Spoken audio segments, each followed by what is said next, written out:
Well, yes, so the second quarter FY26 earnings season has come to an end, and we at ET Now decided to take stock of how the earnings season panned out and what the outlook is going forward.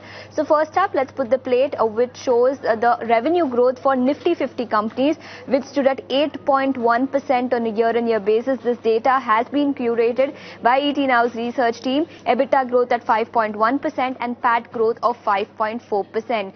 Now, let's also talk about the banking and the BFSI sector. That one also reported a 7% net interest income growth, PPOP growth of about 3.3% and PAT growth of over 5% in the second quarter.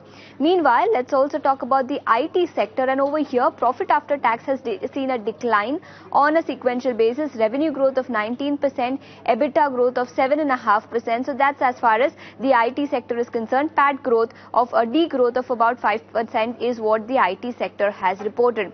Let's also put the spotlight on the sector-wise performance and the factors that played crucial role in the quarter gone by and what the outlook is going forward. And first up, the IT sector. Now, remember, expectations were muted from this sector this time around, and hence large cap companies reported strong growth. Favorable currency headwinds and tailwinds also aided margins in the quarter gone by. Demand, however, continues to remain subdued, but remember, deal ramp-ups are steady, and management expects that the second half of the year will be much better as compared to the first half, and Tier 2 players outperformed large cap IT companies. So that's as far as the IT sector is concerned. Shifting focus to the banking and the NBFC sector then, and over here also we saw strong performance for the quarter gone by. Margins were stable for the banking sector. We didn't see any meaningful compression. Margins are likely to improve in the second half of this year, and asset quality continues to remain steady as well. Shifting focus to the NBFC sector then, and over here as well, the asset quality is stable. The outlook for the next quarter continues to remain very positive for the second half of the year. MSME and MFI stress pocket is easing, and this is only likely to strengthen going forward.